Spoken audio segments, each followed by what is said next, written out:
আসসালামু আলাইকুম রহমতুল্লাহ। উজ্জ্বল স্যারের বিবি অনলাইন ক্লাসে সকলকে স্বাগতম। আজকে আমি প্রিন্সিপাল অফ অ্যাকাউন্টিং বইয়ের chapter 4 the adjustment process plus worksheet এই অধ্যায়টা নিয়ে আলোচনা করতে যাচ্ছি। তোমরা যারা ইন্টারমিডিয়েটে কমার্সে ছিলে, তোমাদের একটা অধ্যায় ছিল সমন্বয় জাবেদা এবং কার্যপত্র। সেই অধ্যায়টা এখানে আমি আলোচনা করব। তোমরা যেমন বাংলায় করেছিলে এখানে ইংলিশে করতে হবে। তো সমন্বয় জাবেদা যদি তুমি ভালো করে করতে পারো, এই সমন্বয় জাবেদা যদি তুমি ভালো করে করতে পারো, তোমার ওয়ার্কশিট গুলা খুব ইজি হবে। আর যদি সমন্বয় জাবেদা তোমার প্রবলেম থাকে তাহলে ওয়ার্কশিট তুমি করতে পারবে না। সমন্বয় জাবেদার উপর ভিত্তি করে কার্যপত্রটা করতে হয়। তো আমি সমন্বয় জাবেদার কিছু নিয়মাবলী রয়েছে, আজকে সেগুলো নিয়ে এটা আলোচনা করছি। সামনের ক্লাস থেকে আমি সমন্বয় জাবেদা যে অঙ্কগুলি কিভাবে থাকে সেগুলো সলভ করব। তো আমাদের প্রথম যে নিয়মাবলী, ব্যয়সমূহ মানে খরচ সমূহ। 1 নম্বর, যাবতীয় ব্যয়ের অগ্রিম ডেবিট করতে হয়। তার মানে তুমি যত ধরনের ব্যয় দেখতে পাবা যাবতীয় ব্যয়ের অগ্রিম ডেবিট করতে হয়, তাহলে সেগুলো ডেবিট করবা। আর যাবতীয় ব্যয়ের বকেয়া যদি থাকে, তাহলে ক্রেডিট করবা। আচ্ছা, এরপর আয়সমূহ, যাবতীয় আয়ের অনাদায়ী বা বকেয়া।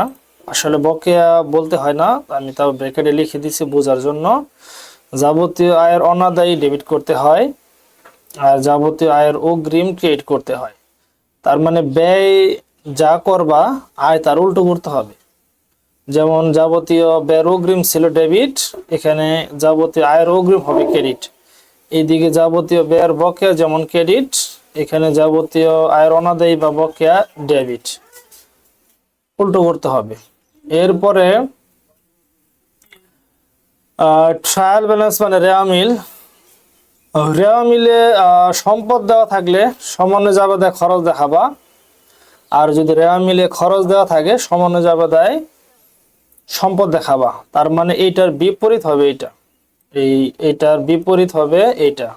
যদি রেওয়ামিলে তোমার সম্পদ দেওয়া থাকে তাহলে সমন্বয় জাবেদায় তুমি খরচ দেখাবা, আর যদি রেওয়ামিলে খরচ দেওয়া থাকে সমন্বয় জাবেদায় তুমি সম্পদ দেখাবা। এটা গেল খরচ এবং সম্পদের ক্ষেত্রে। এরপরে দায় এবং আয়ের ক্ষেত্রে, যদি তোমার রেওয়ামিলে দায় দেওয়া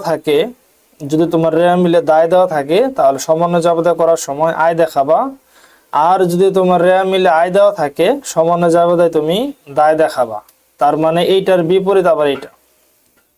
বিশেষ করে এখানে এই দুইটা, এইটা এবং এই রুলসটা এবং এই রুলসটা, এটা খুব গুরুত্বপূর্ণ।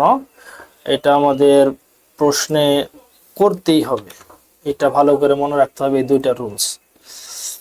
এরপরে নোট দিয়ে দিছি, এটা একটা গুরুত্বপূর্ণ কথা, অবশ্যই তোমাদের মনে রাখতে হবে।